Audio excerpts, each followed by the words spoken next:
In this video, we're going to talk about something very important in Spanish, which is called the redundant le. The reason that this is important is because it makes your Spanish sound a lot more natural if you learn how to do it, because it's exactly what native Spanish speakers do. Now, if you look up inside of a grammar rule what the redundant le means, you'll get something like the redundant use of the indirect object pronoun le. Now, that probably doesn't mean a lot to most of us, so we're going to try to explain this in a better way. As we already know, the pronoun of le stands for to him, to her, or to it. And we also have les, which means to them. Now, there are a group of verbs in Spanish that will fall into the use of this pronoun. And on this slide, I've given you a few of them. If you look at the character of each verb, you'll see that it also makes sense to us in English. For example, dar, to give. So I can give to him or something to her. Mandar and enviar, I can send something to him or to her. Prestar is to loan, so I can loan to him, say to him or to her, show to him or to her, and so forth, right down the line. Even the last one here, escribir, I can write to him or write to her. So whenever you get this feeling of to him, to her, to it with verbs, these are often verbs that will fall into the use of le. On top of that, we have even more verbs in Spanish that will take it, and these ones do not necessarily fall into a literal line with English. For example, llamar, to call. In Spanish, often they will call to him or to her.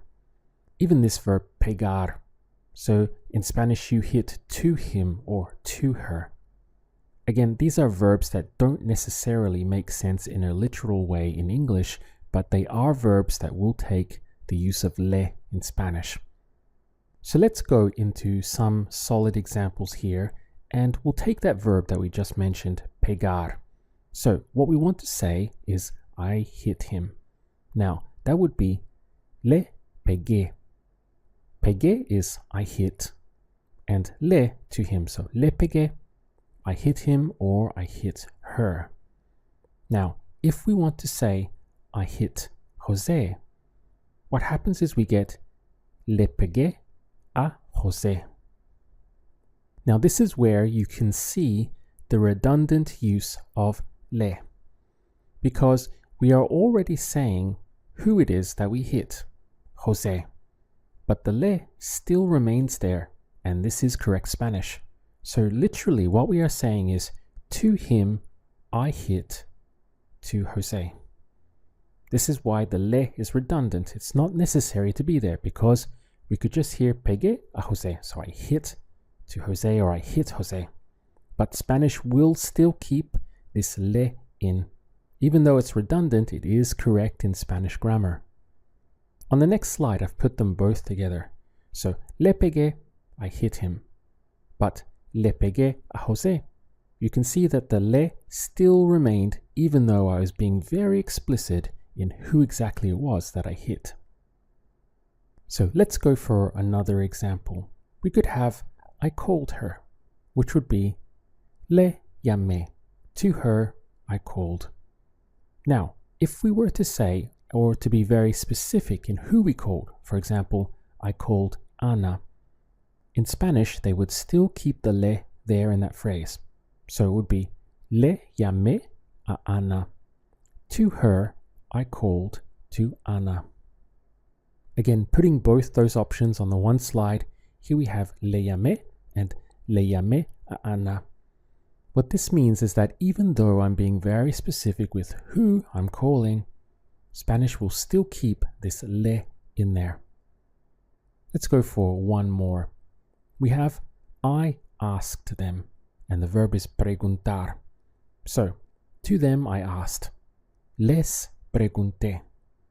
Now, if I were to be very specific on who I was asking, so I asked my friends. This in Spanish would be les pregunté a mis amigos. To them, I asked to my friends. here we have the redundant use, this time of les. Let's go back to our slide with the group of verbs here. Now, this is by no means all the verbs in Spanish that will take the use of le and therefore also include the redundant le. It's just a sample to give you a taste of just how common this phenomena is in Spanish. Many of these verbs, as we discussed before, do also have a correlation in English. So to give, I give to him or I give to her, but many of them don't, such as pegar, I hit to him, I hit to her, or llamar, I call to her, I call to him. This is not normally what we would say in English.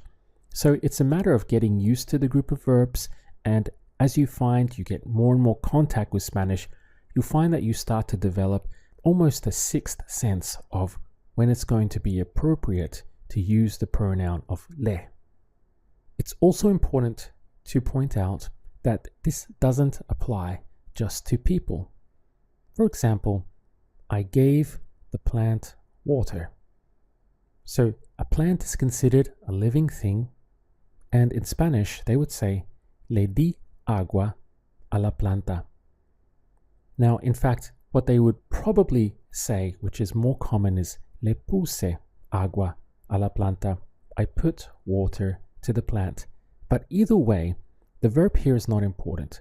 What's important is that we are still using the redundant le.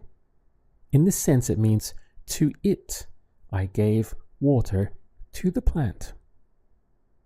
Another example might be, I gave the dog a ball. So, le di una pelota al perro. Literally, to it, I gave a ball to the dog.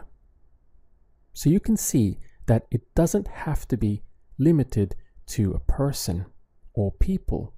You'll find that the redundant le applies to living things in general, whether they be plants or animals or people. Spanish will continue to apply this principle of a redundant le, assuming that you are using a verb that qualifies for that. Let's talk about using this inside of modal verb structure. To say the letter in Spanish is la carta. So imagine we wanted to express, I'm going to write a letter. How would you say that? Voy a escribir una carta.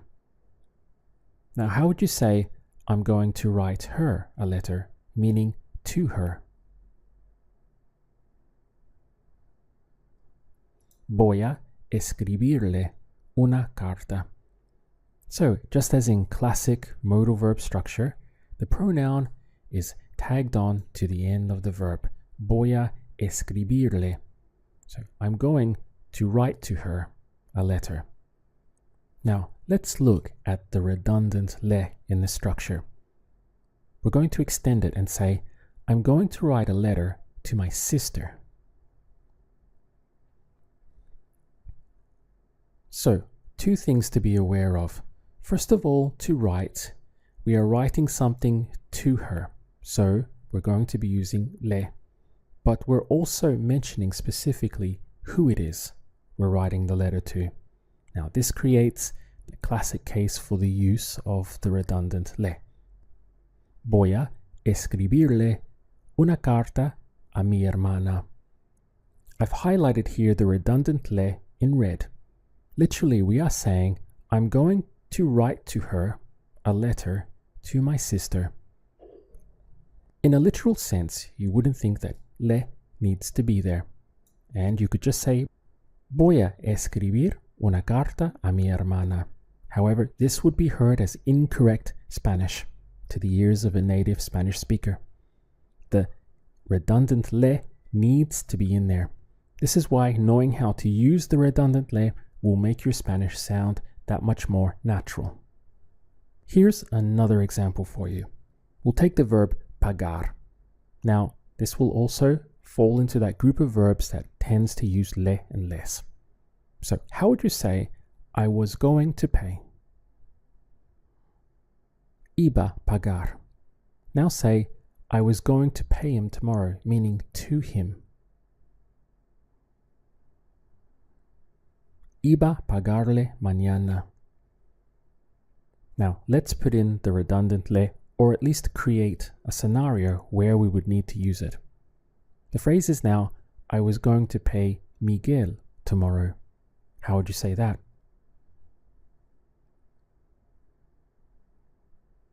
Iba pagarle a Miguel mañana. In the English phrase or the English side, we can see that we've mentioned exactly who it is that we're going to pay, Miguel. But in Spanish, they will still keep the redundant le. I was going to pay to him, to Miguel mañana. The verb to loan is prestar. And we might say, I don't want to loan him my car, or I don't want to loan my car to him. Either way, how would you say that? No quiero prestarle mi coche. So literally, to him, I don't want to loan my car. Now let's put in a case for the redundant le. I don't want to loan my car to Erica. How would you say that? No quiero prestarle mi coche a Erica. Now it doesn't matter what tense you're in. You could be in the present tense, the simple past, the imperfect, or using modal verbs. This idea of the redundant le or les will remain and be correct in Spanish. One final thing before we go on to our drill that I would like to mention is that this will also apply to double pronouns. And here specifically, I'm referring to sello. So to him, to her, or to it. For example, how would you say, I said it to him? Se lo dije. Now, if we wanted to say and be specific, I said it to Pablo, here's what it would look like. Se lo dije a Pablo. So instead of just saying lo dije a Pablo, I said it to him, we still have the se lo, the it to him. This is basically the redundant le, but in a double pronoun. Se lo dije a Pablo. Try it yourself now with some other examples. How would you say, I said it to Maria yesterday?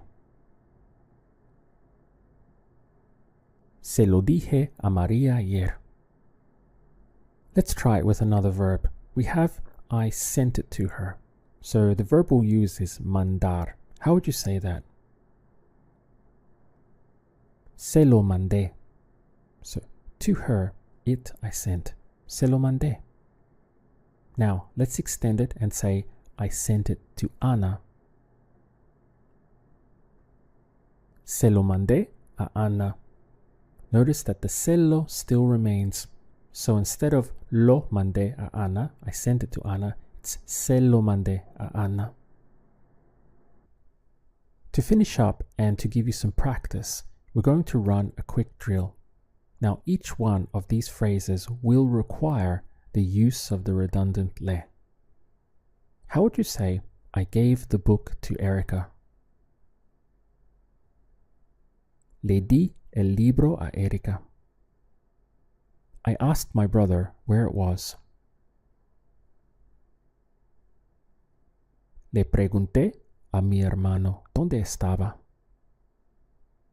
I didn't show the message to my friend. No le mostré el mensaje a mi amiga. He was going to send it to Luis today. Iba a mandárselo a Luis hoy. I sent a present to my family.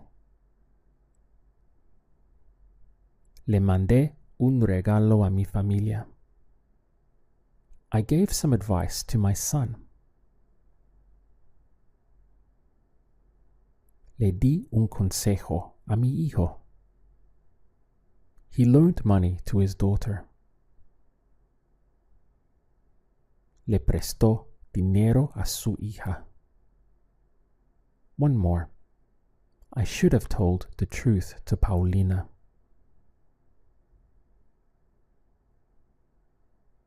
Debería haberle dicho la verdad a Paulina. Notice in this one, we have I should have. And in that set phrase, that set formula, any pronoun gets hooked on to haber. So here we have the redundant le hooked on to haber. Literally, I should have to her told the truth to Paulina. Debería haberle dicho la verdad a Paulina. Bear in mind that the redundant le is not exactly easy to hold on to in the beginning. It's something that you have to get used to doing over time. So if you've found this to be tricky at first, don't be too concerned about that. As you are required to use this redundant le more and more in your Spanish, you'll find that it starts to happen automatically.